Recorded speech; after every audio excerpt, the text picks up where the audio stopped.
الحمد لله وكفى وسلام على عباده الذين اصطفى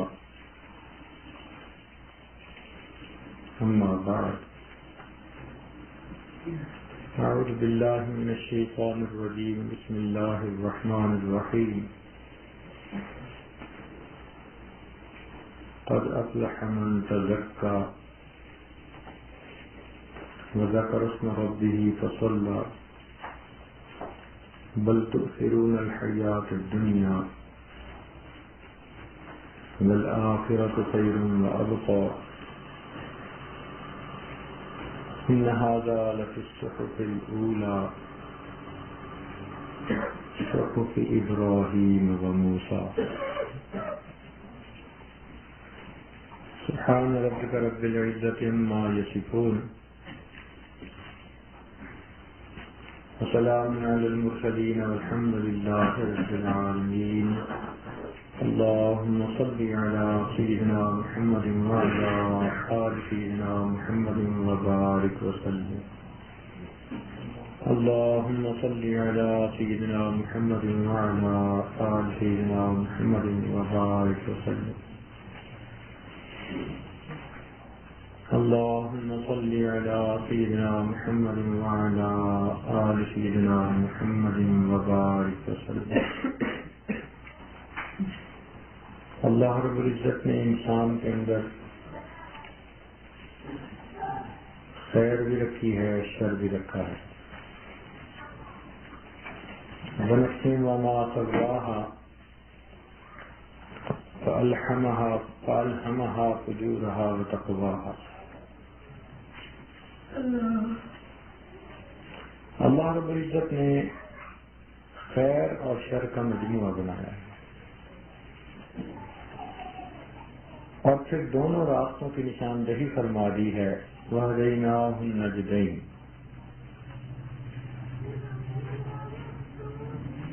اور ضابطہ یہ بنایا کہ جو انسان اپنے اوپر خیر کو غالب کرے گا وہ فلاح پانے والا ہوگا، جو اپنے اوپر شر کو غالب کرے گا وہ برباد ہونے والا ہوگا۔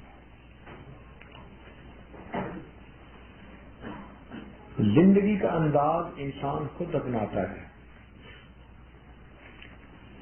نیکوں کی صحبت میں رہے تو طبیعت نیکی کی طرف مائل ہو جاتی ہے، غافلین کی صحبت میں رہے تو طبیعت سے غفلت چھا جاتی ہے۔ نیک سے نیک انسان بھی غافلین کی صحبت میں رہے گا تو اس کا نقصان اٹھائے گا، اور غافل سے غافل انسان بھی نیکوں کی صحبت میں رہے گا تو اس کا کچھ نہ کچھ فائدہ پائے گا۔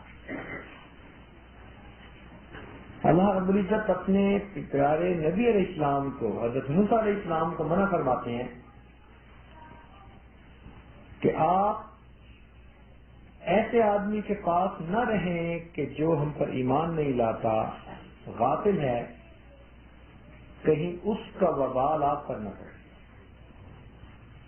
فَلَا يَصُدَّنَّكَ عَنْهَا مَن لَّا يُؤْمِنُ بِهَا وَاتَّبَعَ هَوَاهُ فَتَرْضَىٰ۔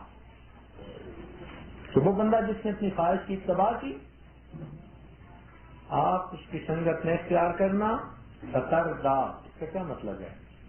اس کا مطلب اور معنی بیان کرتے ہوئے دل کانپتا ہے۔ ایسا نہ ہو کہ آپ کو رد کر دیا جائے۔ اللہ رب العزت اتنی عظمتوں والے ہیں کہ جب جلال میں آ جاتے ہیں تو پھر اس کے سامنے آنا کسی کے بس کی بات نہیں آتی۔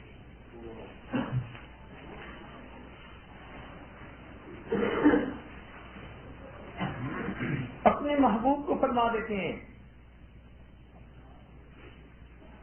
لولا ان ثبتناک لقد كدت تركن اليهم شيئا قليلا اذا لاذقناك ضعف الحياة وضعف الممات ثم لا تجد لك علينا نصيرا۔ ہم آپ کس کھیت کی گاجر بولی ہیں؟ کیا حیثیت ہے ہماری؟ اپنے محبوب کو یوں فرما دیتے ہیں کہ آپ تھوڑا سا بھی اگر جھکیں گے ان ظالموں کی طرف تو پھر دیکھنا کہ ہم کیا معاملہ کرتے ہیں. فرمایا فاستقم کما امرت ومن تاب معک. آپ بالکل شریعت کے اوپر جمے رہیے. ومن تاب معک، اور جو آپ کے ساتھ تو بتائے تھے ایمان لائے. کیا مطلب کہ آپ تکلے کی طرح سیدھے رہیے، تکلے کی طرح سیدھے رہیے. اللہ تعالیٰ بندے کے کس بل نکالتے ہیں، سیدھا کرتے ہیں. تو تم کیسے میرے حکموں پہ نہیں چلتے؟ تم توڑو میرے حکموں کو اور پھر دنیا اور آخرت کے مزے اڑاؤ. ہاں، ہم تمہیں ڈھیل دے دیں گے تاکہ اچھی طرح تمہارے سر پہ گناہوں کا بوجھ جمع ہو جائے، تمہارے اوپر زیادہ سے زیادہ گناہوں کی دفعات لگ سکیں. ہم اس لیے ڈھیل دیں گے. ہم نے کلمہ پڑھ کے اللہ رب العزت سے عہد کیا ہوا ہے، اللہ تیرے حکموں کے مطابق زندگی گزاریں گے. اور یاد رکھنا، جو نقض عہد کرتا ہے، عہد کو توڑتا ہے، یہ چیز اللہ رب العزت کی ناراضگی کا سبب بنتی ہے. آج پوچھتے ہیں جی دل پہ اثر نہیں ہوتا. آؤ نا قرآن پاک سے پوچھو. ایسی قومیں پہلے سے گزری جنہوں نے اللہ رب العزت سے کیے ہوئے عہد کو توڑا. نتیجہ کیا نکلا کہ اللہ تعالیٰ فرماتے ہیں فَبِمَا نَقْضِهِمْ مِيثَاقَهُمْ لَعَنَّاهُمْ وَجَعَلْنَا قُلُوبَهُمْ قَاسِيَةً. جب انہوں نے اللہ رب العزت سے کیے ہوئے عہد کو توڑا، ہم نے ان پر لعنتوں کی بارش برسائی اور ہم نے ان کے دلوں کو سخت کر دیا. تو دل سخت ہوتے ہیں جب انسان احکام الہی کو توڑتا ہے، جانتا بھی ہے کہ یہ میرے پروردگار کا حکم، معمولی سمجھتا ہے، وقتی مزے کی خاطر اس حکم کو کھلونا بنا لیتا ہے. ہم میں سے کس کو نہیں پتا کہ غیبت بری چیز ہے، کبیرہ گناہ ہے. اتنا کبیرہ کہ فرمایا الغیبت اشد من الزنا. غیبت زنا سے بھی زیادہ برا عمل اور کام ہے. پھر کر رہے ہوتے ہیں، زبان قابو میں نہیں ہوتی. یہی زبان انسان کو ڈبوتی ہے. جرمہ صغیر و جرمہ کبیر. اس کی جسامت تو چھوٹی ہوتی ہے مگر اس کی آئی اوسط بڑی موٹی ہوتی ہے. سیدنا صدیق اکبر رضی اللہ عنہ زبان کو پکڑ کے کھینچتے تھے حتیٰ کہ حاضرین محفل کو ترس آتا اور وہ پکارتے امیر المومنین اتنا نہ کھینچیے. فرماتے میں کیوں نہ کھینچوں، یہی زبان تو ہے جو بندے کے جہنم میں جانے کا سبب بنا کرتی ہے. آج ہماری زبان کینچی کی طرح چل رہی ہوتی ہے، مزے لینے کی خاطر ادھر ادھر کی باتیں.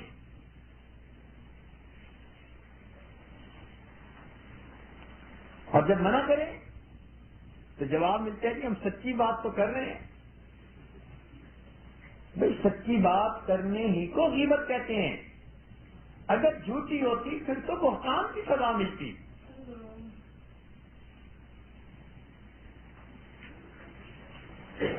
کسی کے عدم موجودگی میں اس کے متعلق ایسی بات کرنا کہ اگر وہ بندہ اس کو سنے تو اسے ناگواری ہو، اسے ناپسندیدگی ہو، اس بات کو غیبت کہتے ہیں اور اس کو حرام قرار دیا گیا. یہ غیبت الفاظ کے ذریعے سے بھی ہوتی ہے مثلاً کسی کو ٹگنا کا، بات میں کسی کو بے ایمان کہہ دیا، ذرا سی بات پہ ذلیل کہہ دیا. آج یہ لفظ کہنے آسان، کل قیامت کے دن جب اللہ تعالیٰ کھڑا کریں گے کٹہرے میں اور فرمائیں گے کہ بتاؤ تم نے فلاں کو ذلیل کیوں کہا، کمینہ کیوں کہا، بے ایمان کیوں کہا. جب ثابت کرنا پڑے گا پھر اس کو سمجھ لگے گی کہ میں کیا کچھ بگاڑ بیٹھا. ہم تو زبان سے بات کرتے ہیں تو اپنے کان نہیں سنتے کہ کیا کہہ رہے ہیں، لگے ہوتے ہیں. یہ وقت گزاری نہیں، یہ جہنم کی خریداری ہے. جتنی دیر بیٹھ کے باتیں کی، وقت گزاری نہیں کی، اتنی دیر جہنم کی خریداری کی ہے.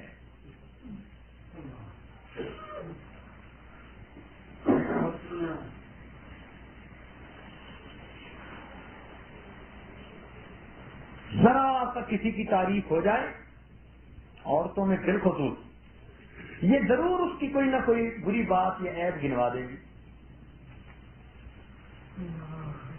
تعریف برداشت نہیں ہوتی کسی کی، فقط اپنی تعریف چاہتی ہیں. بہو کو دیکھو تو ساس کی غیبت اور ساس کو دیکھو تو بہو کی غیبت. جب میں بہو تھی تو ساس اچھی نہ ملی، اور جب ساس بنی تو میں جب بہو اچھی نہ لگی. اور شیطان بہکاتا ہے اور عورت کی فطرت ہے. بالکل نئی عورت سے تعارف ہوگا اور 5 منٹ میں یہ اپنے گھر کے سارے حال اس کو سنا دے گی، کھایا پیا بتلا دے گی، جو پیٹ میں ہوگا اس کی بھی خبر دے دے گی.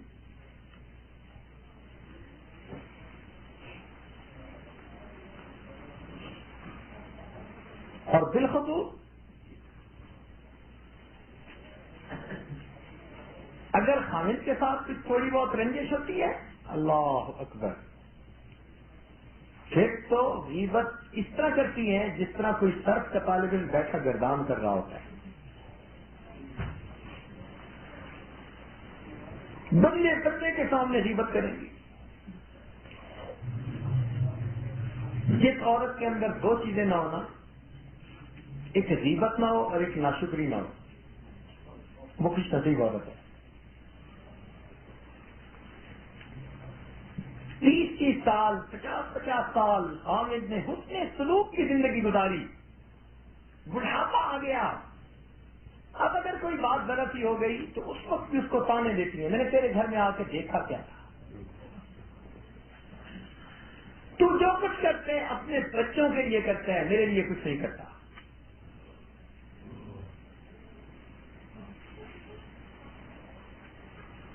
اس نے کہا میں نے تجھے فلاں موقع پہ جوتے لے کے دیے. ہاں کیا لے کے دیا؟ 2 لیچڑے. اس نے کہا میں نے فلاں موقع پہ سوٹ سلوا کے دیا. کیا لے کے دیا؟ 2 چیچڑے. اس نے کہا تیرے کہنے پہ میں فلاں سیٹ اور برتن لے کے آیا. ہاں کیا لے کے آئے؟ 2 ٹھیکرے.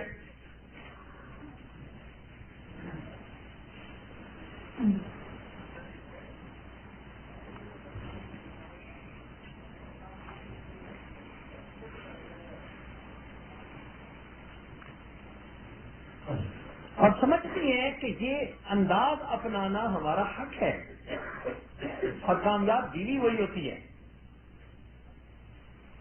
یہ ناشکری ہے. اللہ تعالیٰ فرماتے ہیں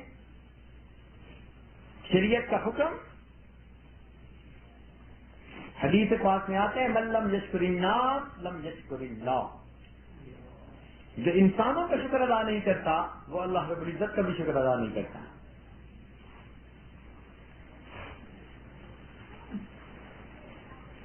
یہ نہیں دیکھتی کہ اللہ رب العزت نے مجھے کتنی عافیت میں رکھا ہوا ہے. حوث ہوتی ہے طبیعت میں، طبیعت بھرتی میں، جتنا کچھ خامد اس کے لیے کر دے یہ اس سے اوپر کی مثالیں دیکھے گی دنیا داری میں. اور اگر سامن کہہ دے کہ آپ پابندی سے اشراق پڑھا کریں تو یہ کہے گی فلاں تو نماز ہی نہیں پڑھتی، میں کیوں پڑھوں. دین کے معاملے میں نیچے کو دیکھیں گی اور دنیا کے معاملے میں اوپر کو دیکھیں گی. تو ناشکری طبیعت میں پیدا ہوتی ہے. اور غیبت تو ایک مشغلہ بن گیا.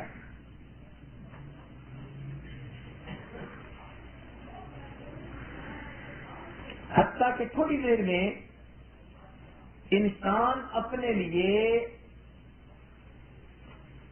اتنے عذاب کو خرید لیتا ہے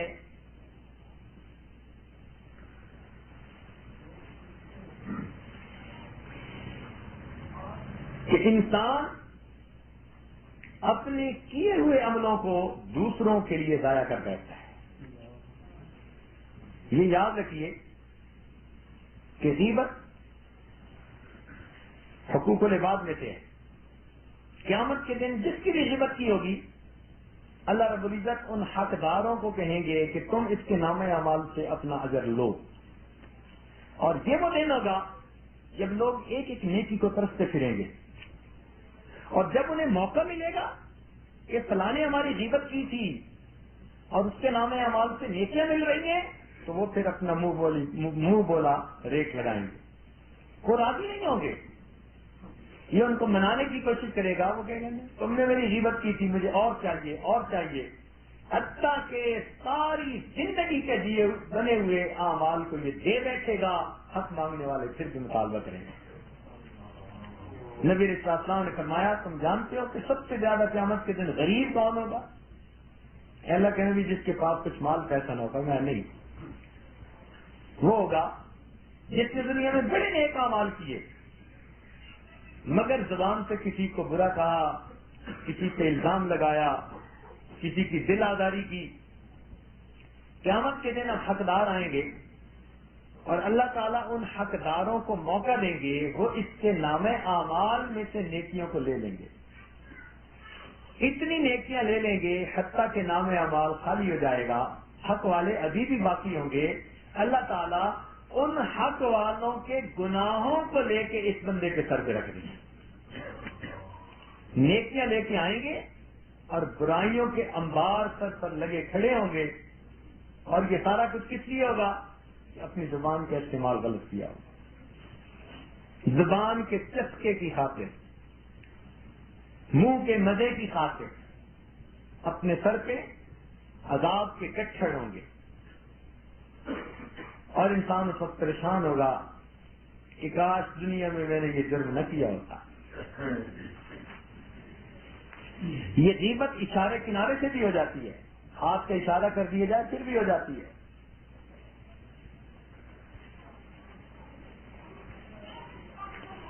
تو اس سے اپنے آپ کو بنانا چاہیے، بچانا چاہیے. اچھی نسلوں سے دلوں میں جو انوارات آتے ہیں وہ لمحوں کی غیبت کی وجہ سے دلوں سے ظاہر ہو جاتے ہیں.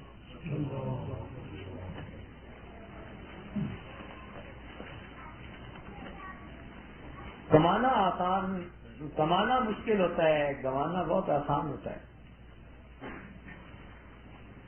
تو اول تو عبادات کا ذخیرہ نہیں،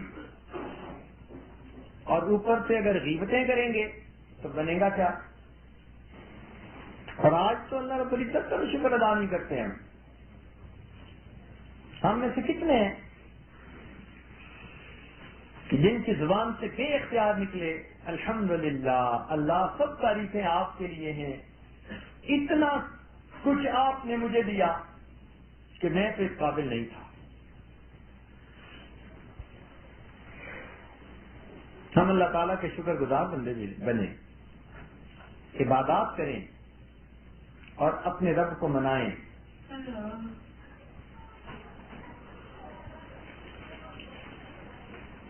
جہاں چند اساتذہ پڑھاتے ہوں ایک دوسرے کی غیبت،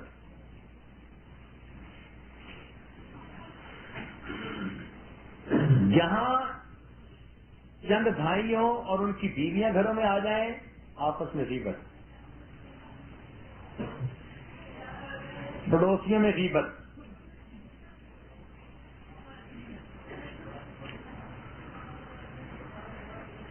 یہ ایسی مرض ہے جو دلوں میں جدائیاں کر دیتی ہے. اسی لیے اس کے اوپر بڑی کڑی سزا رکھی گئی کہ یہ دلوں میں فاصلے پیدا کر دیتی ہے.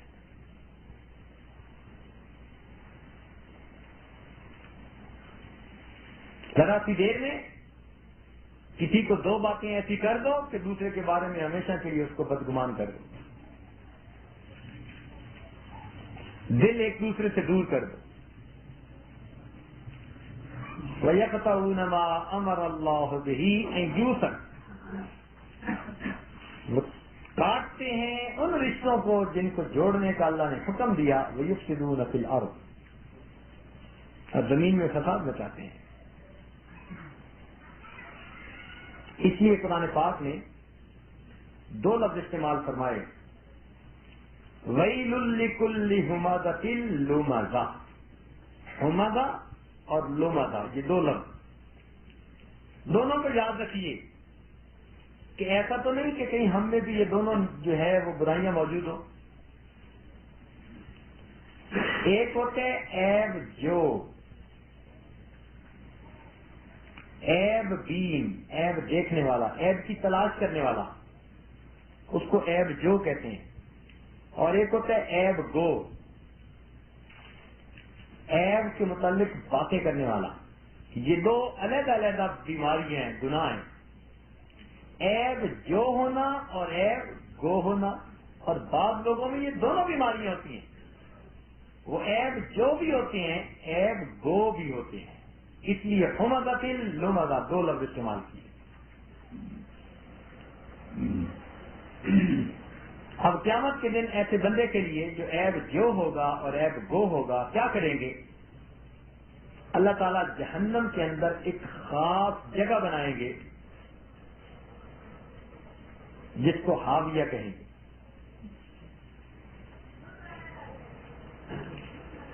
اور اس کے اندر آگ کے ستون ہوں گے. اس بندے کو زنجیروں کے ساتھ ان ستونوں سے باندھ دیا جائے گا،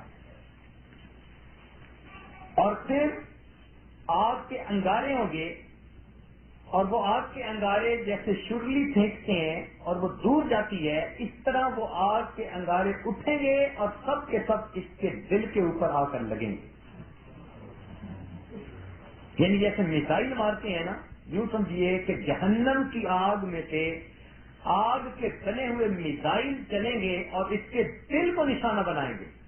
نار اللہ، یہ اللہ کی بنائی ہوئی آگ ہوگی، اللہ نے اسپیشل بنائی ہوگی کہ تم لوگوں کے دلوں کو جلاتے تھے، آؤ تمہارا انتظار ہے. یہ آگ بنی کے لیے ہے، التی تطلع علی الافئدہ، وہ آگ جو انسان کے دلوں کو جلائے گی. باقی جسم کی بات نہیں آتی، دل کی بات کی. تم لوگوں کے دلوں کو جلاتے تھے، ہم جہنم میں تمہارے دلوں کے نشانے لگائیں گے. تو یاد رکھیے کہ زبان سے جو غیبت کا فکرہ نکل رہا ہے، ہر فکرے کے بدلے قیامت کے دن آگ کا کوئی نہ کوئی ایک شرر ہمارے دل کو آ کر جلائے گا. ہم کسی کی غیبت نہیں کر رہے، ہم اپنے لیے ان شراروں کو جمع کر رہے ہیں، ان انگاروں کو جمع کر رہے ہیں.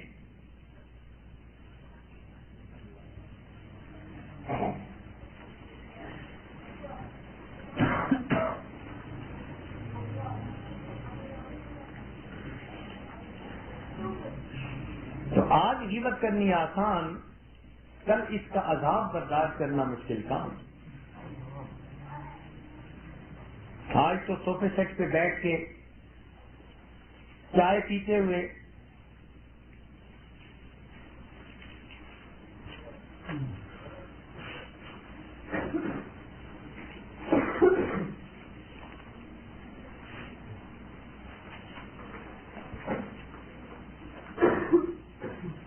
مزہ آتا ہے نا، کمنٹس کسی کے بارے میں دینا.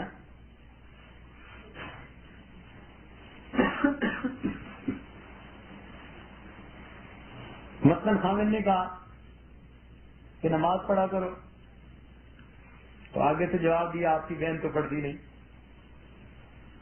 اب یہ جو آپ کی بہن پڑھتی نہیں کہا، یہ کیوں کہا؟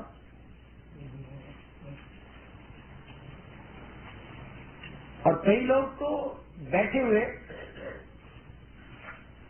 حکومتی جماعت اور دوسری جماعت اس کے تذکرے چھیڑ دیں گے. فلاں شریف نے یہ کہا، فلاں نے یہ کہا. اتنی غیبت کریں گے کہ پتہ نہیں کتنے بڑے گٹھڑ اپنے سر پہ اٹھائیں گے. نہ واسطہ نہ تعلق، نہ تم حکومت میں نہ تم اس کے مخالف میں. ارے اپنے گھر کی دال روٹی بنانے والی عورت، تو بیٹھ کے جو ایسی بڑی بڑی باتیں کر رہی ہے، فلاں نے یہ کر دیا، فلاں نے یہ کر دیا، سوچ اس کا جواب بھی دینا ہے. اور ایک دن اللہ رب العزت اس کا بدلہ دلوائیں گے. جب پروردگار بدلہ دلوائیں گے تو بنے گا کیا؟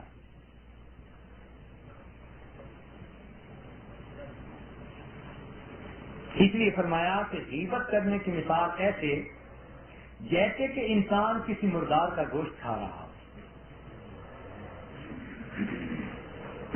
مدینہ میں 2 عورتوں نے روزہ رکھا، ایک دوسرے کی باتیں کرتی رہی، بہت روزہ لگا.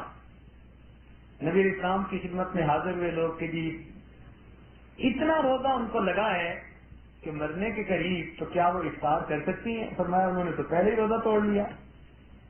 انہوں نے پوچھا جی وہ کیسے؟ فرمایا ان کی کلی کرواؤ. یہ معجزہ تھا نبی اسلام کا کہ جب ان کی کلی کروائی تو ان کے منہ سے گوشت کے ٹکڑے نکلے. کہ اللہ کے نبی یہ کیا؟ فرمایا ان یاکل اللحم اخیہ میتا فکرہتموہ. یہ ایسا ہی ہے جیسے کہ بھائی کے مردہ گوشت کو انسان کھائے. اب مردار کا گوشت کھانا آسان ہے؟ یہی عورت جو بیٹھی غیبت کر رہی ہے نا، اس کے سامنے کسی مردار کے گلے ہوئے گوشت کو لاؤ اور پھر دیکھو کتنی کراہت کرتی ہے.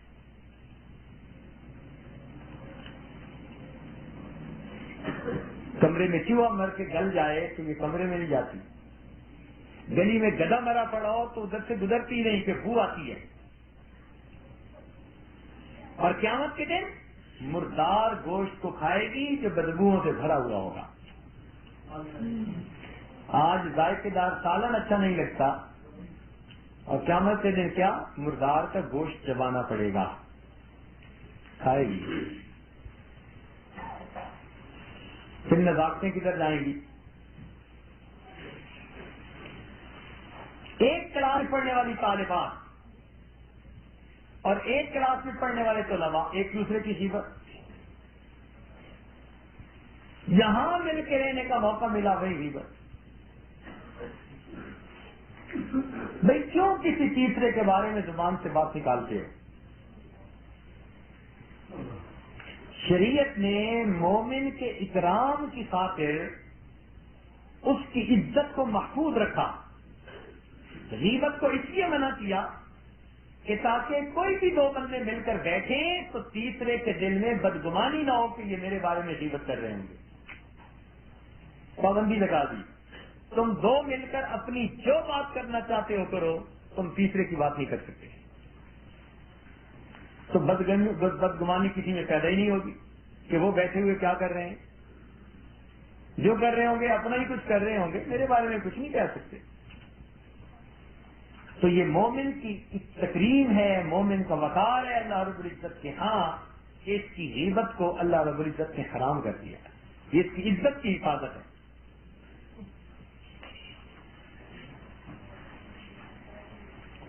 جرأت ہو تو آدمی جس کے اندر غلطی ہے اس کو جا کے خود بتا دے کہ یہ آپ اپنی غلطی کی اصلاح کر لیں. مگر اس کی اجازت نہیں کہ دور بیٹھے انسان کمنٹس پاس کرے اور اپنا وقت گزارے.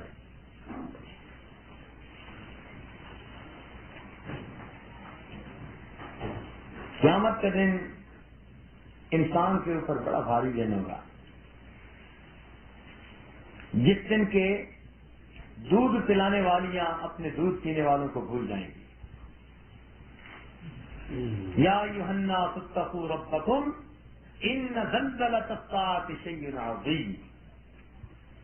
اللہ تعالیٰ نے اس کو شیء عظیم کہا.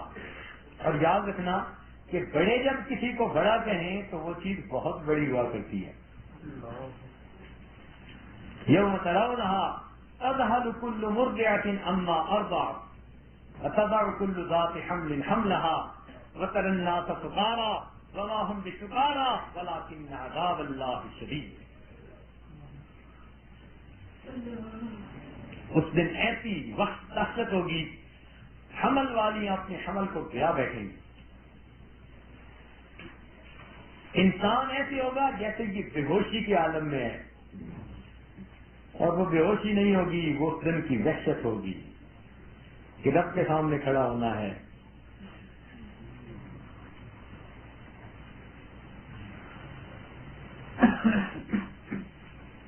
آج ذرا سی بات پہ انسان کانپنے لگ جاتا ہے. قیامت کا دن تو وہ دن ہوگا جب اللہ تعالیٰ سچوں کو بلائیں گے. سنیے اور دل کے کانوں سے سنیے. جس دن اللہ تعالیٰ سچوں کو بلائیں گے اور سچوں سے بھی ان کی سچائی کے بارے میں پوچھیں گے. قرآن عظیم الشان یوم یسأل الصادقین عن صدقہم. سچوں سے ہم ان کی سچائی کے بارے میں پوچھیں گے. مالک ابن دینار رحمۃ اللہ علیہ ایک دن کھڑے دھوپ میں رو رہے تھے.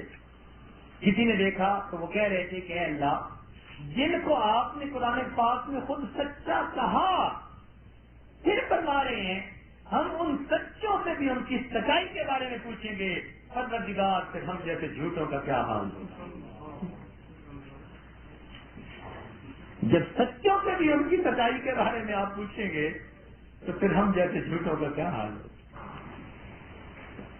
اور غیبت کی معافی بھی فقط مصلے پہ بیٹھے نہیں ملتی کہ کوئی مصلے پہ بیٹھ کے توبہ کر لے تو چلو معاف ہو گیا نا.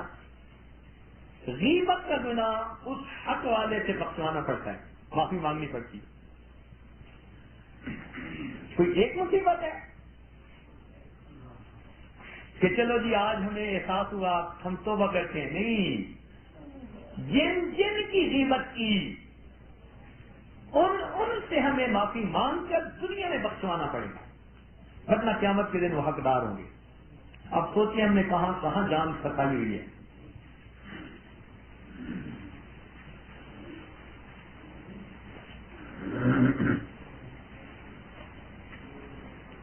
آج گھر کی عورت جا کے معافی مانگ سکتی ہے نواز شریف سے یا فلاں سے یا فلاں سے, اور کتنوں کی غیبت ہوتی ہے. یہ تو ایک نام لیا ایسے ہی سمجھانے کی خاطر. اور حقوق العباد اگر سر کے اوپر ہوں گے تو پھر کیسے قیامت کے دن بخشے جائیں گے. اس لیے کہا گیا وما ظلمهم اللہ, اللہ نے ان پر ظلم نہیں کیا, ولکن کانوا انفسهم یظلمون, یہ اپنی جانوں پہ خود ظلم کرتے پھرے. اس میں اصول یہ ہے کہ آدمی کسی تیسرے بندے کا تذکرہ ہی کرنا چھوڑ دے. اور اس میں ایک عجیب بات یہ ہے کہ جس طرح غیبت کرنا کبیرہ گناہ, غیبت کا سننا بھی کبیرہ گناہ.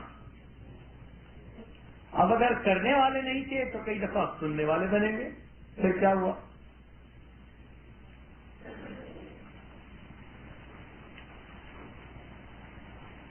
اس سے بچنے کا طریقہ ہے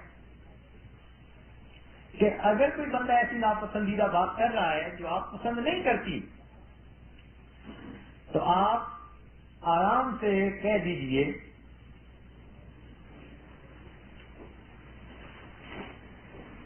کہ یہ بات تو ٹھیک نہیں,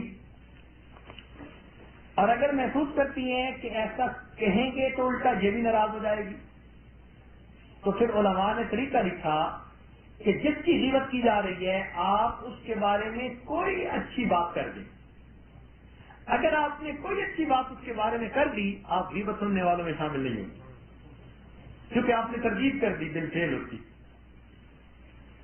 مثلاً کسی کی بڑی غیبت کی گئی اور دل آپ کا کہہ رہا ہے کہ باتیں تو یہ سچی کر رہی ہے،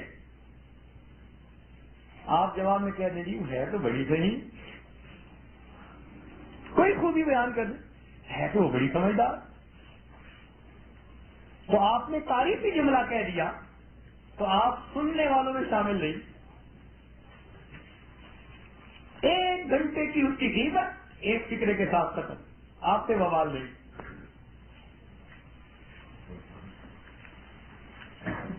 آپ بھی یار ہے تو بڑا سمجھدار، ہے تو بڑا پڑھا لکھا، ویسے تو بھائی ہم نے تو دیکھا بہت نمازیں پڑھتا ہے، بہت اچھا ہے، ملنسار ہے. کوئی نہ کوئی اس کی ایک خوبی ایسی بیان کر دیں تو اس خوبی کے بیان کرنے سے آپ غیبت سننے والوں میں شامل نہیں کی جائیں گی.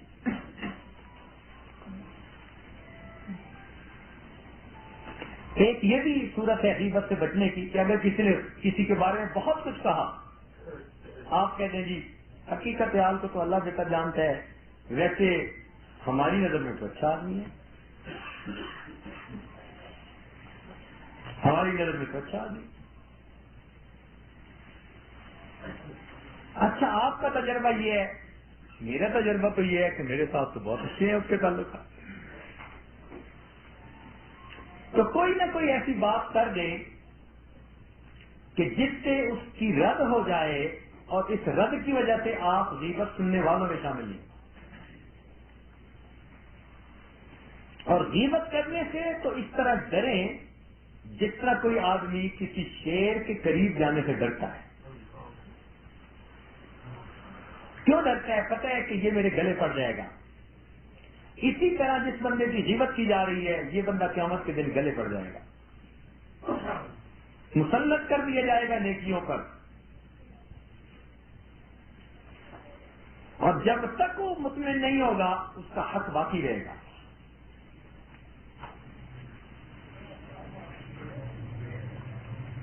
اور یہ ہمارے سلف صالحین کے اخلاق رہے کہ وہ غیبت سے بہت دور رہتے تھے.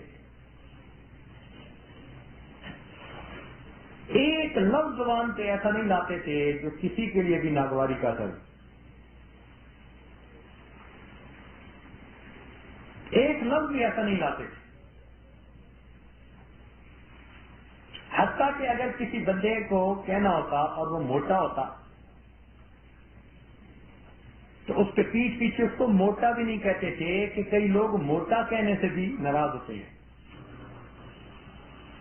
موٹا بھی نہیں کہتے کسی کو، کیا کہتے ہیں؟ اس کی بات کرتے ہوئے کہتے ہیں وہ جو صحت مند آدمی ہے، اس لیے کہ صحت مند کا لفظ ان کے ہر بندہ خوش ہوتا ہے. اتنی احتیاط گفت و شنید میں کہ موٹے آدمی کو بات کرتے ہوئے موٹا بھی نہیں کہتے کہ برا نہ منائے، اس کو صحت مند کہتے ہیں. اور اگر آپ بات کرتے ہوئے کوئی ایسی بات کر گئی جو کسی کی غیبت ہے اور احساس ہوا، اسی وقت اس کی کوئی اچھی بات کہہ دیں، گویا اپنی بات کی خود نفی کر دیں، تو آپ بھی بچ جائیں گی.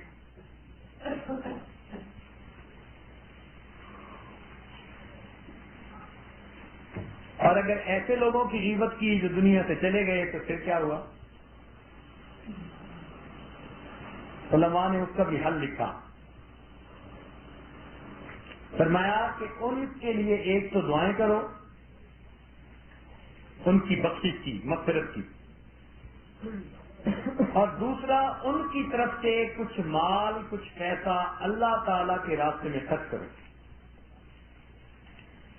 اور دل میں یہ نیت کرو کہ اللہ اس صدقہ کا ثواب اتنا عطا فرما دینا اپنی رحمت اور اپنے فضل کے ساتھ کہ قیامت کے دن جتنا حق مانگنے والے ہوں گے ان سب کے لیے یہ ثواب کافی ہو جائے.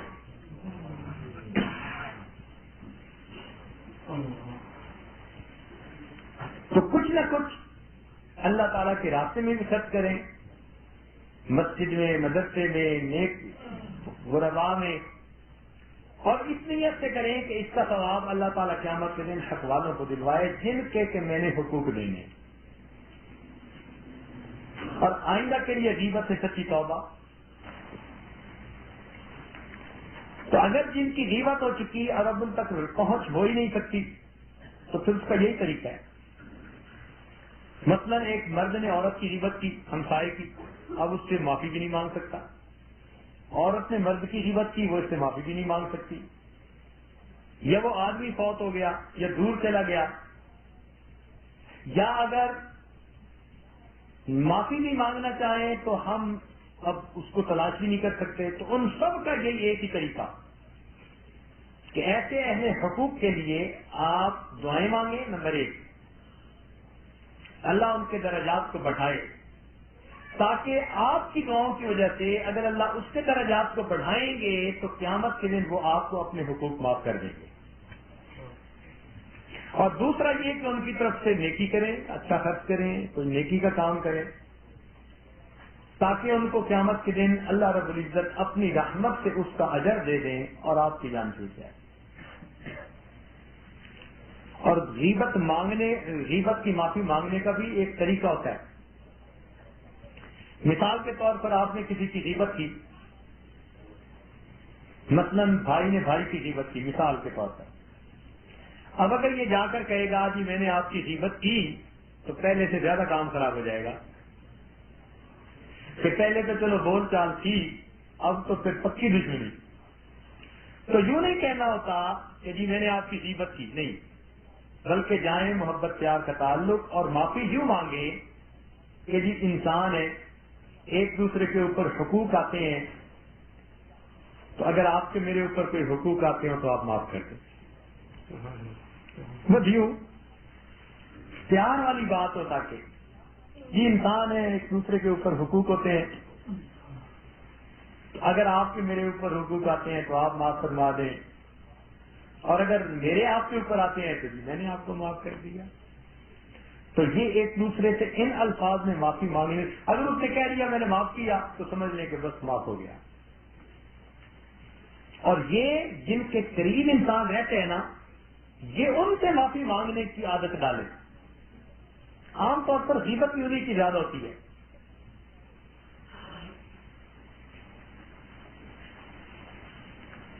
تو الفاظ اسی طرح کے استعمال کر لیے جائیں کہ یہ اگر آپ کا کوئی حق آتا ہو میرے اوپر تو آپ مجھے اللہ کے لیے معاف کر دیں.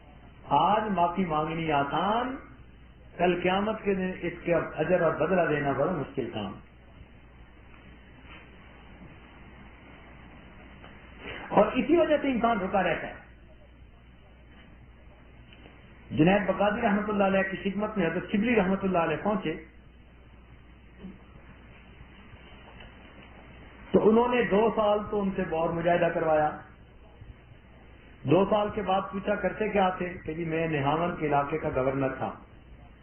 تو میں اچھا تم نے کئی لوگوں کے حقوق ضائع کیے ہوں گے, کسی کو ناجائز سزا دی ہوگی, کسی کا دل دکھایا ہوگا.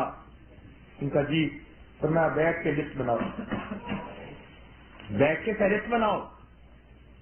اس نے کہا حضرت مجھے تو یاد نہیں. تو میں جاؤ فہرست بناؤ. اب حضرت کی دعا اور توجہ تھی, لہذا انہوں نے بیٹھ کے فہرست بنائی تو کئی دن لگ گئے اور ایک مستقل رجسٹر تیار ہو گیا کہ اپنی یاداشت میں انہوں نے جس بندے کی غیبت کی تھی, جس کا مال لیا تھا, جس کو سزا دلوائی تھی, جس کو گالیاں دی تھی, جس کا دل دکھایا تھا. نہاوند کے علاقے کے قریب پہنچے, اب ان کو احساس ہوا کہ میں جہاں حاکم بن کر رہا اب میں وہاں کے لوگوں سے معافی مانگنے جا رہا ہوں. جیسے شہر میں داخل ہوئے, چند نوجوان کھڑے تھے, انہوں نے دیکھ لیا, کہنے لگے اور یہ وہی مینٹل کیس ہے جو بادشاہ تھا اور اس نے چھوڑ دی بادشاہ کو. ایک نے پکڑا, دوسرے نے بال کھینچے, تیسرے نے کپڑے. انہوں نے وہ گت بنائی الامان والحفیظ.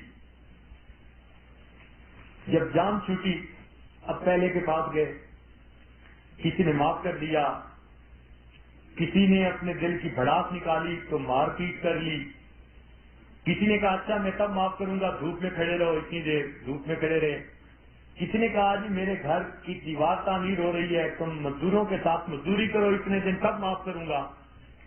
3 سال لگے ان لوگوں سے ان کے حقوق کی معافی مانگنے میں، 3 سال لگے. جو فوت ہو گئے تھے، جو ان کے ورثاء تھے، ان سے معافی مانگی. حتیٰ کہ 3 سال میں کوئی بندہ ایسا نہ تھا ان کے ذہن میں کہ جس کا انہوں نے حق دینا ہو. اس کے بعد آئے حضرت جنید بغدادی رحمۃ اللہ علیہ کے پاس، تو چند دنوں کی توجہات نے ان کو شبلی رحمۃ اللہ علیہ بنا دیا. اب اگر آج چاہتے ہیں کہ ہمیں بھی یہ نعمت ملے تو بیٹھیں اور اپنی فہرستیں بنائیں. 1 دن لگے، 2 دن لگے، جتنے دن لگے، سوچیں میں نے کس کس کی خدمتیں کی، کس کس کے حقوق پامال کیے، کس کا دینا ہے، کس کا میرے سر پہ ہے، ساری تفصیل لکھیں اور اس سے معافی مانگیں. جب اس سے ہم جان چھڑا لیں گے تو پھر دیکھیے اللہ رب العزت کی طرف ہم پھر دوڑے ہوئے جائیں گے. یہ پاؤں کی زنجیریں ہیں، یہ جانے نہیں دیتی. یہ حقوق و لباس جو ہیں پھنسے ہوتے ہیں. حقوق و لباس کا کتنا اثر ہوتا ہے. ابراہیم ادم رحمۃ اللہ علیہ سردیوں کی رات مسجد میں آئے، نفلیں پڑھ پڑھ کے تھک گئے، بستر نہیں تھا، صف بچھی ہوئی تھی تو صف کے کنارے پہ سوئے اور لپٹنا شروع کر دیا اور اپنے اوپر صف کو لپیٹ لیا. تو صف کے اندر لپٹے پڑے ہیں. کیا دیکھتے ہیں کہ اسی حال میں کمرے کے اندر ایک روشنی ہوئی اور کچھ بڑے ہی منور چہرے والے لوگ اندر داخل ہوئے اور انہوں نے اپنی محفل لگائی، حلقہ لگایا. جب کچھ آپس میں بات چیت کرنے لگے تو ان میں سے ایک نے کہا کہ یہاں ہمیں کوئی غیر بھی نظر آتا ہے. تو جو ان کا امیر تھا وہ کہنے لگا ہاں یہ اعظم کا بچہ پڑا ہے اور یہ بھی ولی بننا چاہتا ہے. اور یہ کیسے ولی بن سکتا ہے جبکہ اس نے فلاں بندے کی کھجور کو بغیر اجازت کے کھایا ہوا ہے. فلاں بندے کی کھجور کو بغیر اجازت کے کھایا ہوا ہے، یہ کیسے ولی بن سکتا ہے. یہ کہہ کے چلے گئے. ابراہیم ادم رحمۃ اللہ علیہ فرماتے ہیں کہ مجھے خیال آیا میں نے کھجوریں خریدی تھی، جب چلنے لگا ایک کھجور پاؤں کے قریب گری پڑی تھی، میں نے گمان کر لیا کہ میرے حصے میں سے گری، حالانکہ وہ تو دکاندار کے حصے میں سے تھی. اور اس طرح وہ کھجور کھا لینے سے میں کسی کی چیز بغیر اجازت استعمال کرنے کے گناہ کا مرتکب ہو گیا تھا. فرماتے ہیں اگلا دن ہوا، میں نے جا کے اس سے معافی مانگ لی. جیسے ہی اس کی معافی مانگی اللہ رب العزت نے اسی وقت مجھے ابدال کا رتبہ عطا فرما دیا. ایک کھجور کھانے کی وجہ سے ابدال کا رتبہ ملنے سے رکا ہوا تھا.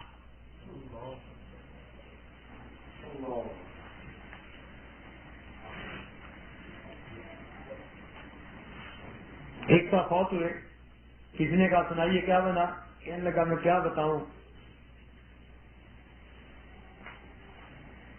ایک کام ایسا جس کو میں معمولی سمجھتا تھا مگر پروردگار نے اس کے اوپر پکڑ کر لی. ان کا وہ کیا، کہنے لگا کہ جب میں گھر میں فارغ ہوتا تھا اپنی ضرورت سے بیت الخلاء میں تو باہر نکلتا تھا تو اپنے ہاتھ کو دھونے کے لیے مجھے مٹی کی ضرورت ہوتی تھی. اس زمانے میں صابن نہیں ہوتے تھے تو مٹی سے ہاتھ دھو لیتے تھے. تو کہنے لگے کہ میں ہمسائے کی دیوار کے ساتھ اپنا ہاتھ لگا کر مٹی لیتا تھا اور میں نے اسے اجازت نہیں دی تھی. مجھ سے کہا گیا کہ تو بغیر اجازت ہمسائے کی دیوار سے مٹی کیوں لیتا رہا، ہم تمہارے اس ہاتھ کو عذاب دیں گے. اب میرے ہاتھ کو جہنم کی آگ میں ڈالا جاتا ہے جس کی تکلیف پورے جسم میں محسوس کرتا رہتا. ہاتھ کو ڈلایا جاتا ہے کہ تم ہمسائے کی دیوار کی مٹی بغیر اجازت کے کیوں لیتے تھے. فقیہ اللہ سمرقندی رحمۃ اللہ سفر میں نکلے تو جتنا ان کا سامان تھا اس سے 4 گنا ان کا سامان ڈھیلے تھے جو مٹی کے بنے ہوئے تھے. تو کسی نے کہا جی اتنا تو آپ کا سامان نہیں، جتنا مٹی کے ڈھیلے ہیں کیا کریں گے. فرمایا طہارت کے لیے جو لینے پڑیں گے. میں نہیں چاہتا کہ کسی آدمی کی اجازت کے بغیر اس کے کھیت میں سے مٹی کا ڈھیلا بھی لے لوں. حالانکہ فتوے میں اجازت مل جاتی، فتوے میں اجازت مل جاتی، مگر تقویٰ اور چیز ہوتی ہے. اتنی احتیاط. اور ہم کیا کرتے ہیں؟ ہم تھوڑی دیر میں بیٹھ کے پتہ نہیں کدھر سے کدھر کا معاملہ جو ہے، کہاں کی بات کدھر پہنچا دیتے. جس کے بارے میں چاہو ہم کمنٹ دینے کے لیے تیار. ایک ذرا چھیڑیے پھر دیکھیے کیا ہوتا ہے. ایسے لگتا ہے کہ جیسے ہم تیار بیٹھے ہوتے ہیں، زبان کھلی اور بات کرنی شروع کر دی. جیسی کرنی ویسی بھرنی، نہ مانے تو کر کے دیکھ. جیسی کرنی ویسی بھرنی، نہ مانے تو کر کے دیکھ. جنت بھی ہے دوزخ بھی ہے، نہ مانے تو مر کے دیکھ. آج جو کچھ کر رہے ہیں کل اس کا جواب دینا ہوگا. اس لیے فرمایا ولا یغتب بعضکم بعضا، تم میں سے ایک دوسرے کی غیبت نہ کرے.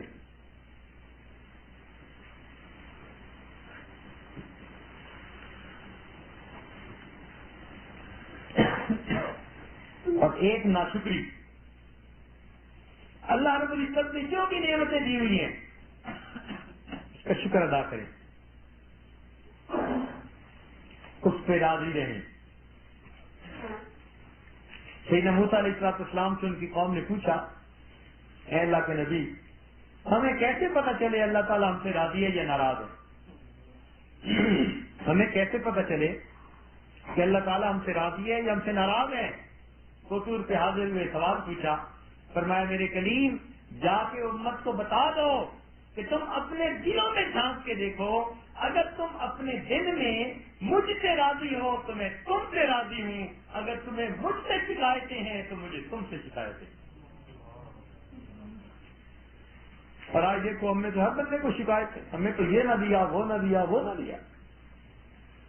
اس لیے حدیث پاک میں آتا ہے کہ اللہ رب العزت دنیا میں جن بندوں کو تھوڑا رزق دیں گے اور وہ بندہ اس تھوڑے رزق پر اللہ سے راضی ہو جائے گا. حدیث کے بعد کہ جو بندہ دنیا میں تھوڑے رزق پر اللہ سے راضی ہو جائے گا، اللہ تعالیٰ قیامت کے دن اس بندے کے تھوڑے عملوں پر راضی ہو جائیں گے. میرے بندے تو تھوڑے دیے ہوئے رزق پہ راضی ہو گیا تھا، میں تیرے تھوڑے عملوں پہ راضی ہو جاتا. تو ہم اللہ رب العزت کا شکر ادا کیا کریں. اور ایک چیز یاد رکھیں کہ اللہ تعالیٰ کی عظمتوں کو یاد رکھیں اور اپنی اوقات کو نہ بھولیں. یہ باتیں کب ہوتی ہیں؟ جب بندہ اپنی اوقات کو بھول جاتا ہے. جب اپنی اوقات کو بھول جاتا ہے تب یہ باتیں کرتا ہے اور اس کو نہیں پتا کہ میں جو زبان سے ایسی بات نکال رہی ہوں، اگر اس کا وبال میرے اوپر پڑا تو بنے گا کیا.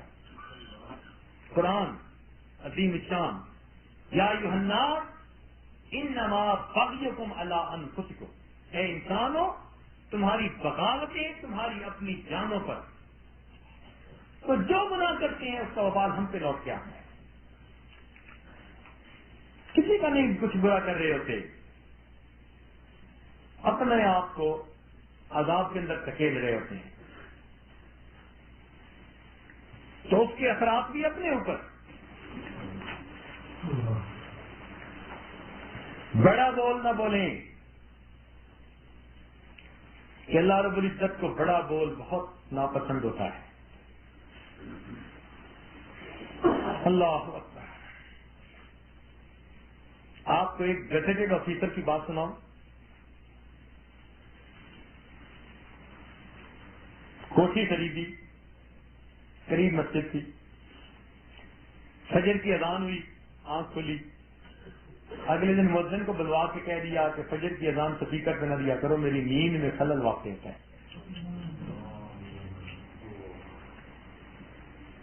اس نے کہا جی بوڑھے لوگ جن کو گھڑی کا وقت نہیں دیکھنا آتا، گھڑیاں نہیں ہوتی، وہ تو اذان کی آواز سن کے ہی مسجد میں آتے ہیں نماز پڑھنے. آپ بھی جلدی اٹھ جائیں صبح کی سیر کیا کریں، میرے آگے باتیں بناتے ہیں۔ خبردار جو تم نے اذان دی، اس نے آ کے پھر اذان دے دی، فجر کی اذان اگلے دن۔ اب جب اگلے دن اس سے ملاقات ہوئی تو اب اس نے اس سے تھپڑ مارا، کہتا تجھے میں نے کہا نہیں تھا کہ اذان نہیں دینی۔ اب جب اس نے تھپڑ مارا، اللہ رب العزت کے اس کے اوپر عذاب آ گیا۔ سب سے پہلا کام کیا ہوا کہ دونوں ہاتھوں پہ فالج گرا، دونوں ہاتھوں پہ فالج گرا، آپ سینے سے لگ گئے۔ دفتر والوں نے چھٹی کروا دی۔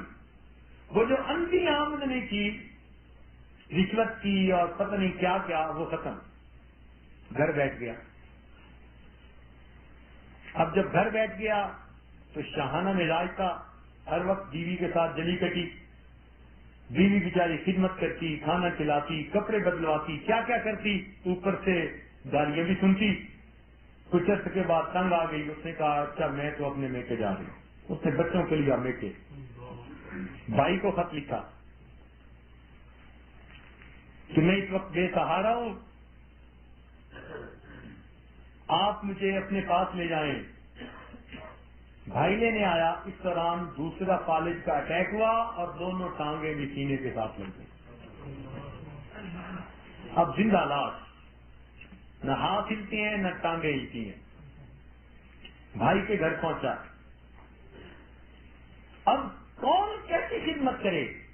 نہ کھا سکتا ہے نہ پی سکتا ہے، نہ اس کو اپنی ضروریات کے لیے یہ ہاتھ ہلا سکتا ہے۔ کون اس کو دھلوائے؟ کون بچوں کی طرح اس کی نجاست دھوئے؟ کون کپڑے بدلوائے؟ بھائی کے بیوی بچے بھی تنگ آ گئے چند دنوں میں کہ جی ہم سے تو نہیں ہوتا یہ کام۔ پھر ایک دن کسی بات سے یہ بھائی کی بیوی پہ بھی ناراض ہو گیا، کوئی سخت بات کہہ دی کیونکہ زبان قابو میں نہیں تھی نا۔ تو جب اس کو بھی کوئی گالی دے دی تو بھائی نے کہا کہ بجائے اس کے کہ میرا رشتہ بیوی سے خراب ہو، میاں تو اپنا آپ سنبھال۔ اب بھائی نے اپنے بیٹوں کے ساتھ مل کر گرمیوں کا موسم غصے میں آ کے اس کو چارپائی سے اٹھائی اور اٹھا کے باہر سڑک کے کنارے جا کے ڈال دی۔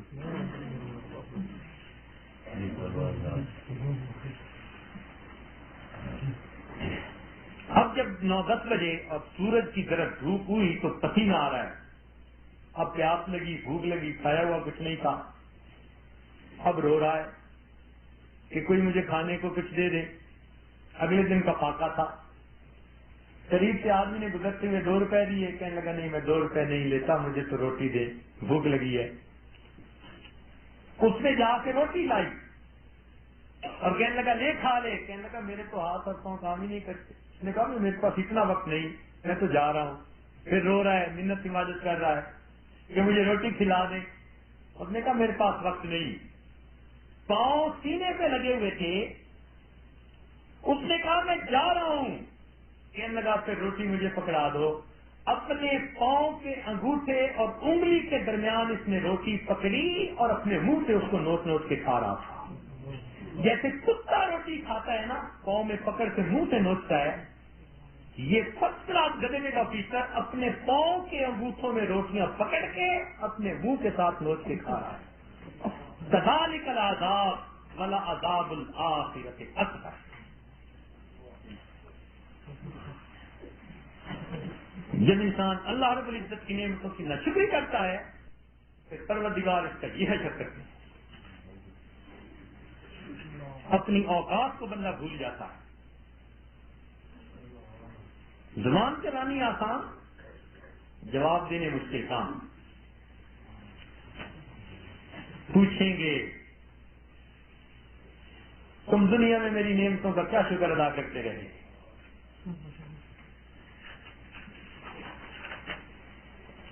آج وقت ہے ایمانوں میں انسان بننے کا، اپنی اوقات کو یاد کرنے کا، جتنی قیمتیں کی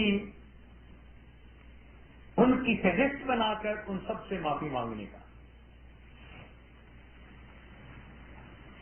اپنے بوجھ کو آج دور کر لیجئے۔ ایسا نہ ہو کہ یہ چراغ زندگی گل ہو جائے اور ہم حق والوں کے جرمٹ میں قیامت کے دن پھنسے پڑے.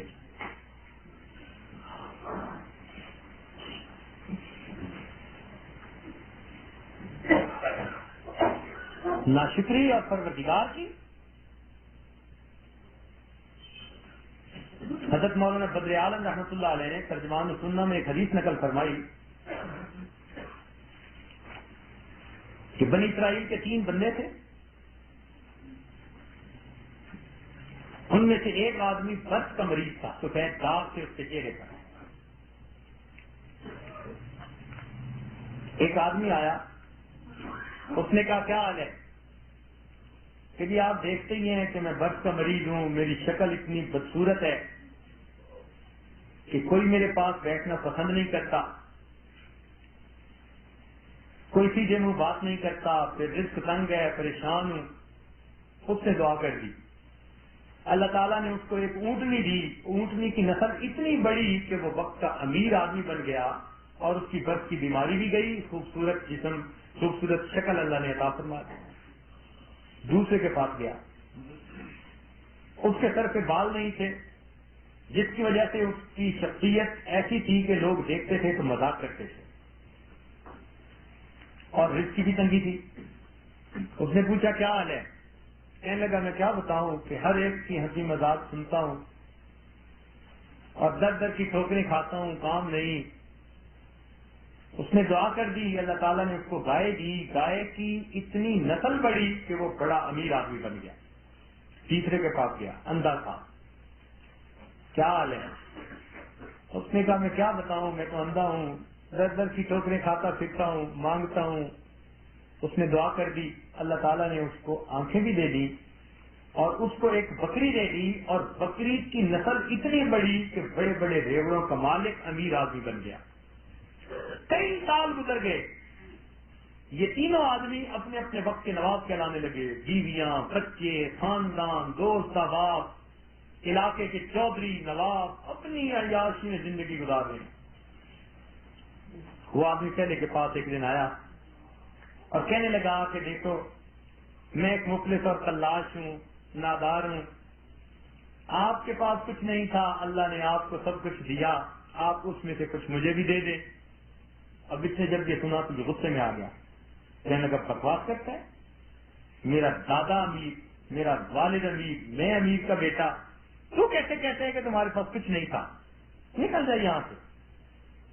جب اس نے اس کو گالی نکالی, اس نے کہا اچھا تم جیسے تھے اللہ تمہیں ویسے ہی کر دے. وہ برس کی بیماری بھی آ گئی اور سارا مال بھی ضائع ہو گیا. دوسرے کے پاس گیا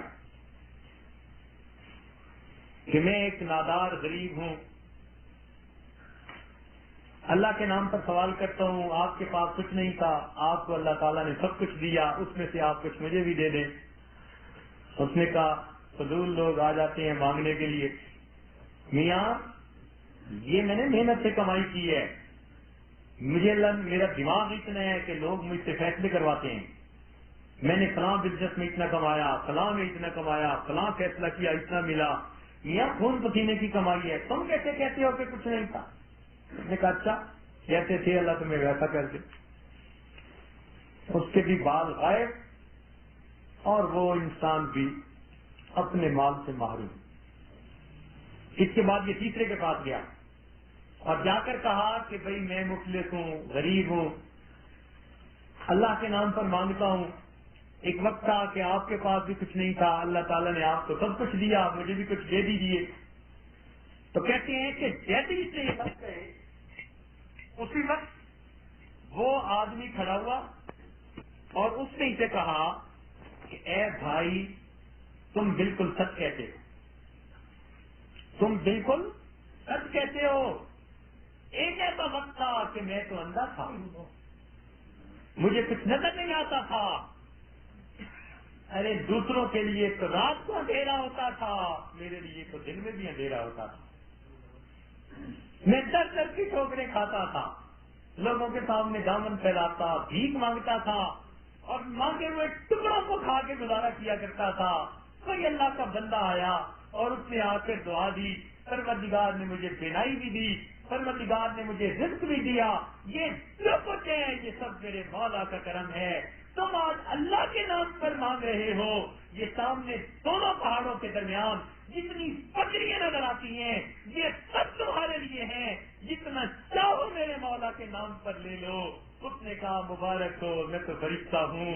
دو بندوں نے اپنی اصلیت کو بھلا دیا، اس لیے نعمتیں واپس لے لی۔ یا اللہ تیرے مال میں اور برکتیں عطا فرمائے۔ یہ بندہ بنی اسرائیل کا سب سے زیادہ امیر آدمی گزرا۔ تو جو اپنی اوقات کو یاد رکھتا ہے، اللہ تعالیٰ کی نعمتوں کی قدر نہیں کرتا ہے، پھر اللہ تعالیٰ نعمتوں میں برکتیں دیتا ہے۔ اے ماں، تو اپنی اولاد کو دیکھ کر شکر ادا نہیں کرتی؟ تو بازار سے خرید کے لا سکتی تھی؟ تجھے اللہ نے چاند سے بیٹے دیے، کتنی خوبصورت بیٹی دی، تیرے آنکھوں کی ٹھنڈک، تیرے دل کا سکون، ان مانگے تجھے اولاد دے دی۔ ان کو بھی تو دیکھو جن کی اولاد نہیں ہوتی، سب کچھ ہونے کے باوجود ان کی زندگی کے اندر پھر بھی اداسیاں ہوتی ہیں۔ ان کے بڑے بڑے گھر سونے سونے نظر آتے ہیں، اس میں کھیلنے والے ان کے بچے نہیں ہوتے۔ تجھے اللہ تعالیٰ نے یہ اولاد کی نعمت کی عطا فرما دی، کیا اللہ کا شکر ادا نہیں کرتی؟ اللہ تعالیٰ نے تجھے صحت مند جسم دیا، اللہ تعالیٰ نے تجھے محبت کرنے والا خامن دیا، گھر دیا، عزت کی روٹی بیٹھی کھا رہی ہے، کیا اللہ کا شکر ادا نہیں کرتی؟ کیا بازاروں میں نہیں دیکھا وہ جوان بچیاں جن کے جسم کے بعض حصوں کے کپڑے بھی پھٹے ہوتے ہیں اور ہاتھوں میں انہوں نے ایک کشکول پکڑا ہوتا ہے، اور کبھی اس مرد کے سامنے ہاتھ پھیلاتی ہیں، کبھی اس کے سامنے، وہ بھی تو کسی کی بیٹی ہوگی، اسے بھی تو کسی ماں نے جنا ہوگا، وہ بھی کسی بھائی کی بہن ہوگی۔ اگر وہ مانگ کے کھا سکتی ہے، تیرے لیے یہ فیصلہ نہیں کیا جا سکتا؟ تجھے اللہ نے گھر کی چھت میں بیٹھ کر عزتوں کی روٹی دی، وہ مانگے ہوئے ٹکڑے کھاتی ہے، تو من پسند کے کھانے پکا کے کھاتی سیکھتی ہے۔ پھر تجھے کہتے ہیں 5 وقت نماز پڑھ، اور یہ نماز پڑھنا تجھے بوجھل نظر آتا ہے۔ اللہ رب العزت کی نعمتوں کی ناقدری نہ کیجیے، اللہ کا شکر ادا کرے کہ پروردگار نے ہمیں ہماری اوقات سے بہت بڑھ کے عطا کیا۔ ہم اس قابل نہیں تھے، ہم اس قابل نہیں تھے۔ اللہ تعالیٰ اگر ناپ تول کرے کہ تم جو عبادت کرتے ہو اس کے مطابق میں رزق دوں گا، تو ہمیں تو دن میں 1 مرتبہ کھانے کو نہ ملے۔ تو انسان اپنی اوقات کو یاد رکھے، بڑے بول نہ بولے، کسی کی غیبت نہ کرے، اپنے لیے جہنم نہ خریدے، اور جو اللہ رب العزت کی نعمتیں ہیں ان کا شکر ادا کرے۔ ڈرنے والا انسان قیامت کے دن جہنم میں نہیں ڈالا جائے گا۔ جو ڈرنے والا انسان ہوگا نا، اللہ سے ڈرتا رہے گا، خوف خدا ہوگا جس کے دل میں۔ فَأَمَّا مَنْ خَافَ مَقَامَ رَبِّهِ وَنَهَى النَّفْسَ عَنِ الْهَوَىٰ فَإِنَّ الْجَنَّةَ هِيَ الْمَأْوَىٰ۔ تو قیامت کے دن اللہ تعالیٰ ایسے بندے کے اوپر مہربانی فرمائیں گے۔ تو ہم بندے ہیں، بندے بن کے رہیں، بندے ہیں، بندے بن کے رہیں، گندے بن کے رہیں گے تو پروردگار نمٹنا بھی جانتے ہیں۔ وہ فرماتے ہیں ان بطش ربک لشدید، تیرے رب کی پکڑ بڑی شدید ہے۔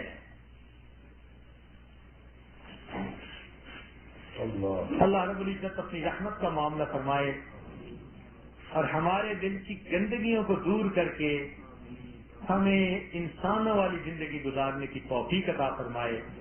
وآخر دعوانا ان الحمد للہ رب العالمین۔ تھوڑی دیر کے لیے مراقبہ کر لیجیے۔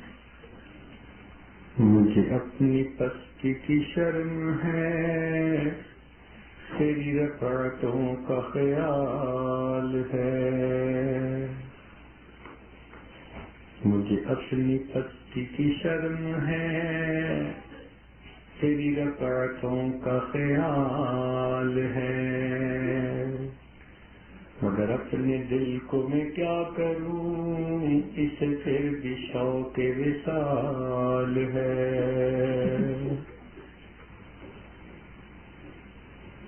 الہی مجھ پہ کرم کر بڑے عذاب میں ہوں، الہی مجھ پہ کرم کر بڑے عذاب میں ہوں، کہ تیرے سامنے بیٹھا ہوں اور حجاب میں ہوں، خدایا مجھ پہ کرم کر بڑے عذاب میں ہوں، کہ تیرے سامنے بیٹھا ہوں اور حجاب میں ہوں،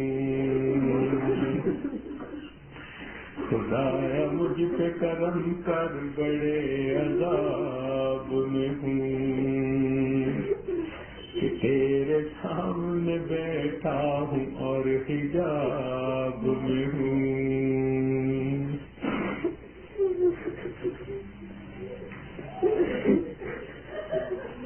مالی دا کم پانی دینا،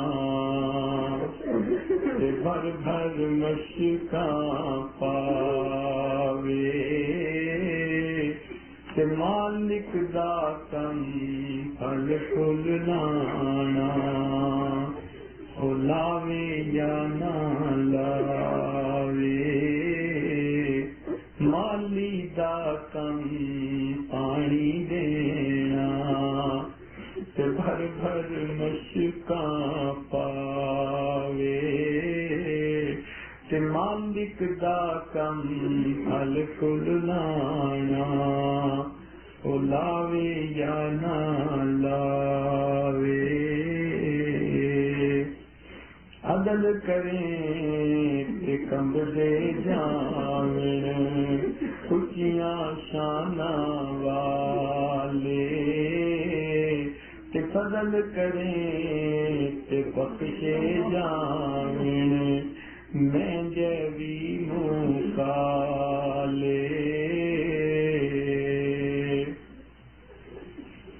جے دیکھاں اپنے عملاں دے ول، تے کچھ نہیں میرے پلے، جے دیکھاں اپنے عملاں دے ول، تے کچھ نہیں میرے پلے، جے دیکھاں تیری رحمت دے ول، تے بلے بلے بلے،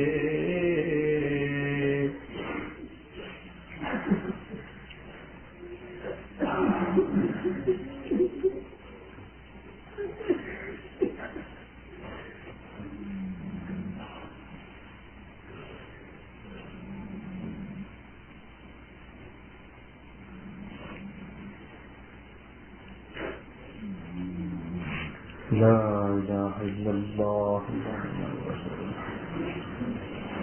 ربنا ظلمنا انفسنا وان لم تغفر لنا وترحمنا لنكونن من الخاسرين، ربنا لا تزغ قلوبنا بعد إذ هديتنا وهب لنا من لدنك رحمة إنك أنت الوهاب۔ رب کریم ہمارے گناہوں کو معاف فرما، ہماری خطاؤں سے درگزر فرما، عیبوں کی پردہ پوشی فرما، میرے مولا ہم نے جتنی غلطیاں کی سب معاف فرما، جتنے گناہ کیے سب معاف فرما۔ رب کریم ہمیں تو یاد بھی نہیں کن کن کی غیبت کی، اللہ ہمیں تو دھیان بھی نہیں کن کن کے حقوق استعمال کیے، ہم نے کہاں کہاں جان بتائی، کن کن کا بوجھ سر پہ اٹھا کے رکھا۔ میرے مولا ہم نادان تھے، اللہ ہم نادان نکلے، میرے مولا ہم بے وقوف نکلے، اے اللہ ہم دوسروں کے بوجھ اپنے سر پہ جمع کرتے پھرے، اور نیکیوں کا ذخیرہ تو ہے نہیں، پروردگار قیامت کے دن ہم کیا کسی کو دیں گے، اور اے اللہ ہمیں دنیا میں بھی حق والوں سے بخشوانے کی توفیق عطا فرما، اور اس میں ہمیں کامیابی عطا فرما، اور اے اللہ قیامت کے دن بھی تو ہمارا وکیل بن جا، اللہ قیامت کے دن تو ہمارا کارساز بن جا، اور پروردگار ہمیں معافی عطا فرما، اے اللہ اپنی معافی عطا فرما، اے اللہ جس طرح بچہ کوئی غلطی کر بیٹھے، باپ معافی مانگ کے منگوا کے دے دیتا ہے اور بچے کو چھڑا لیتا ہے، مولا ہم بھی آپ کے بندے ہیں، غلطیاں کر بیٹھے، گناہ کر بیٹھے، مولا قیامت کے دن چھڑوا لینا. اللہ دنیا میں بھائی بھائی کو چھڑوا لیتا ہے, دوست دوست کو چھڑوا لیتا ہے. اللہ جب قیامت کے دن فتح کھڑے ہوں گے تیری رحمت کا سہارا ہوگا, تیرے فضل پر بات موقوف ہوگی. رب کریم ہمیں بچا لینا, میرے مولا ہمیں محفوظ فرما لینا. اللہ قیامت کے دن ہماری عزت رکھ لینا, اور پیار اللہ قیامت کے دن ہمیں قیامت کے دن سرخرو فرما دینا. اور رب کریم بقیہ زندگی کو نیکوکارے پر گزارنے کی توفیق عطا فرما. اے اللہ بقیہ زندگی کو غفلت سے محفوظ فرما اور نیکی سے گزارنے کی توفیق عطا فرما. اے اللہ جو حقوق ہمارے اوپر آتے ہیں پروردگار ہمارے ان حقوق کو اے اللہ ہمیں معافی مانگنے کی توفیق عطا فرما, اور آپ ہمارے لیے اس کام کو کرنا آسان فرما. اور جو رہ جائے اللہ اپنی رحمت کے اہل حقوق کو عطا فرما, اور اس سے ہماری جان چھڑا, ہماری گلو خلاصی کروا. پروردگار عالم آئندہ توبہ ہماری گناہوں سے غیبت سے محفوظ فرما, شکری سے محفوظ فرما, ناشکری سے محفوظ فرما, بڑا بولنے سے محفوظ فرما, عجب سے محفوظ فرما. پروردگار عالم میں صحیح معنوں میں انسان بن کر رہنے کی توفیق عطا فرما. اے اللہ بندہ بن کر زندگی گزارنے کی توفیق عطا فرما. رب کریم ہماری دعاؤں کو اپنی رحمت سے قبول فرما. اے اللہ یہ آپ کے بندے اور آپ کی بندیاں دور دور سے چل کے آئے ہیں مولا, تیری خاطر سارا دن نیچے چٹائیوں پر بیٹھتے ہیں, اللہ دامن پھیلاتے ہیں. رب کریم تو تو بڑا کریم ہے, تو نے ہمیں سب کو ناز و نعمت میں پالا. اللہ اپنے ناز و نعمت پلے بندوں کو جہنم کی آگ سے بچا لینا. مولا رحمت فرما دینا, اللہ کرم فرما دینا, ارے مولا کرم فرما دینا. اللہ ہمارے گناہوں کو معاف فرما دینا, قیامت میں ان کی رسوائی کو محفوظ فرما لینا. اے اللہ ہم میں سے کوئی بھی اس قابل نہیں اپنے آپ کو آپ کے سامنے پیش کر سکے. ہم سب کا معاملہ آپ کے فضل سے موقوف ہے. اللہ ہمارے پاس کوئی عمل نہیں, ہمارے پاس تو آپ کے فضل کا سہارا ہے. مولا ہم نے آپ کے محبوب سے یہ سن لیا کہ نبی عبادی انی انا الغفور الرحیم, میرے بندوں کو بتا دو میں بڑا ہی غفور اور بڑا ہی رحیم ہوں. اللہ جب آپ نے اطلاع دے دی تو پروردگار رحمت کا معاملہ کرنا, گناہوں کو معاف کر دینا, ہمارے ساتھ خیر کا معاملہ کرنا. اے اللہ مہربانی کا معاملہ فرما دینا, اللہ ہمارے گناہوں کو معاف کروا دینا.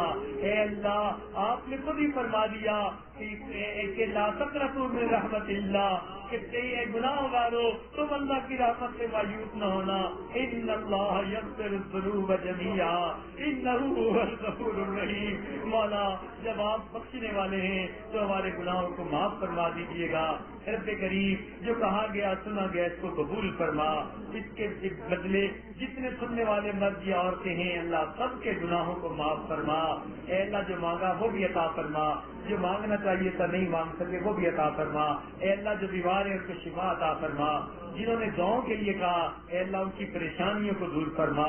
اے اللہ جنہوں نے دعاؤں کے لیے کہا اے اللہ جن کے والد فوت ہوئے اللہ ان کے والد کی مغفرت فرما. اے اللہ جو ہمارے اساتذہ مشائخ دنیا سے چلے گئے اور عزیز رشتے دار دنیا سے چلے گئے اللہ ان کو بھی ان دعاؤں میں شامل فرما. امت مسلمہ کو عزت رفتہ نصیب فرما. دنیا میں جہاں جہاں مسلمان پریشان ہیں ان کی پریشانیوں کو دور فرما. ربنا تقبل منا انك انت السميع العليم تب علينا انك انت التواب الرحيم. صلى الله تعالى على حبيبه سيدنا محمد وآله وأصحابه أجمعين برحمتك يا أرحم الراحمين.